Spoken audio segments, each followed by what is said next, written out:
everybody. This is Miss Sarah from Calvert Library. I'm so happy you were able to join us today for another edition of It's Elementary.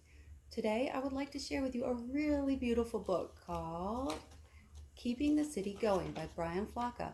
And I want to take the time to thank Simon Schuster for allowing us to share this book with you today. This book is about what it takes to keep a city going even during a pandemic. When most people are stuck inside, some people still have to go to work to do all kinds of jobs. So this book shows really gorgeous illustrations of those people doing their jobs. All right, and afterward, I want to do a fun activity with you. It's kind of messy, but it ends up clean. We're going to learn about how well you wash your hands. So hopefully I'll have some volunteers and I can show you that. But now, how Keeping the City Going by Brian Floca. We are here at home now, watching the world through our windows and wondering what will happen next. Outside, we see the city we know, but not as we've seen it before. Outside, the city is strangely still. Store doors are locked and their windows are dark, and our neighbors all stay hidden. The voice of the city is low, and the streets are almost empty. Almost, but not entirely. There are still some people out on the streets, driving this and that, heading from here to there. They might be family, friends, or strangers. They are there because we need them. They're the people keeping the city going. They're the people out delivering food, sometimes to us, and right to our doors, a breakfast, a lunch, or a dinner. And sometimes to stores and more than one meal, enough to fill the empty shelves. They're the people on buses and trains, those who keep them moving, and those who ride them too, who are heading out to keep grocery stores open, to sell the city beans and flour and rice, and soap and soup and spaghetti. And toilet paper too. Taxi! They're the people still driving and helping others get home.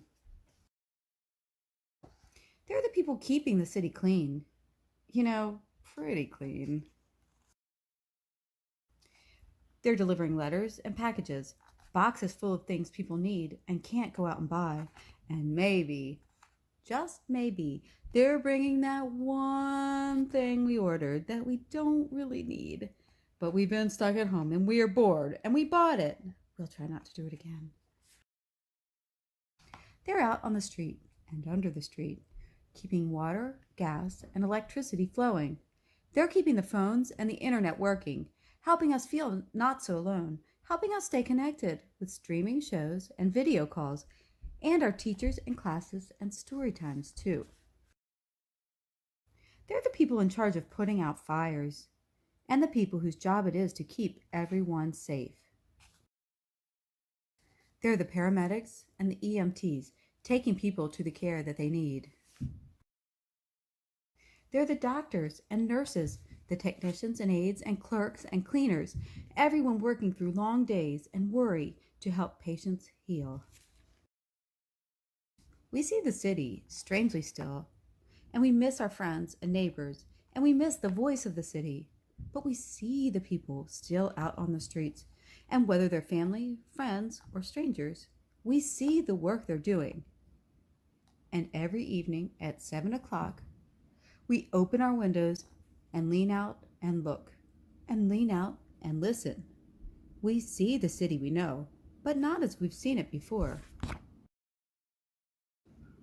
We see our neighbors again, now at their windows and now on stoops, on balconies and roofs. And we hear the voice of the city, but not as we've heard it before.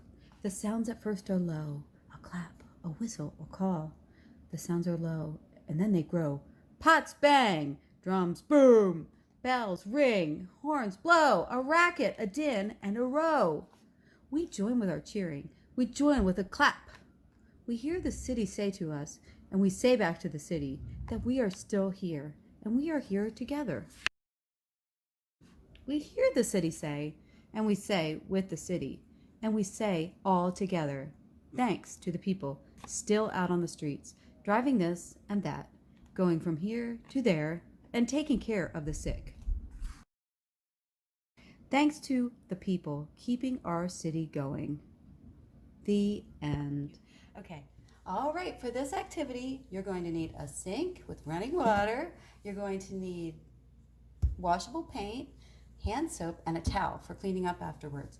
All right, step 1, coat your hands with paint and rub it all over so you have a nice thick coat. And once we do this, we're going to have to wait about 3 or 4 minutes to get the paint dried off, and then we'll do our experiment. Okay, and once we get our paint on, we're just going to stop the video. That way you don't have to wait for it to dry, and then we'll be right back with you. All right, now that a few minutes have passed and your paint has started to dry off, we're going to try some different washing techniques to show how important it is to really get your hands clean the right way. Okay, so first you're thinking about this paint as germs. So the first step is we're going to just put water on our hands and just see what happens when you just rinse your hands off with water. Okay? Okay. Has the paint come off? No, there's still a lot of paint on your hands. So the next step is we're going to put some soap on your hands and just give it a little scrubbing. So just kind of scrub everywhere, even on the backs of your hands, and give it a good little scrubbing. Okay. Good job. Okay, now let's rinse it off and see how much more of the paint has come off. Oh my goodness, barely any of it's coming off. Okay, so that's the germ sticking to your hands. Okay, so last we're going to put a big healthy squirt of soap onto your hands.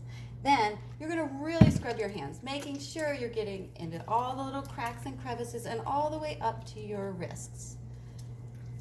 Maybe that won't even be enough to get all the germs off, but we'll see that it'll do a much better job.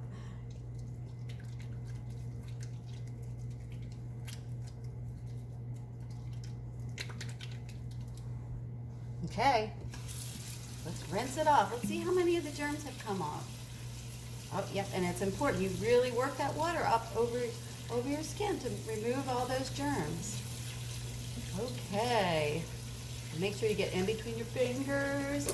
All those hot spots germs like to hide out. All right, those look awfully clean. Can we see them? Good job. Okay, now dry your hands off.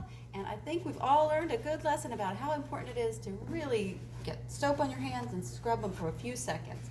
All right, thank you. Thank you for joining us for another episode of Book Bites. We're so happy you made time to hang out with us today. Remember to check our website and also social media, Facebook, Instagram, and Twitter for information about our upcoming programs. Thank you. Have a good day.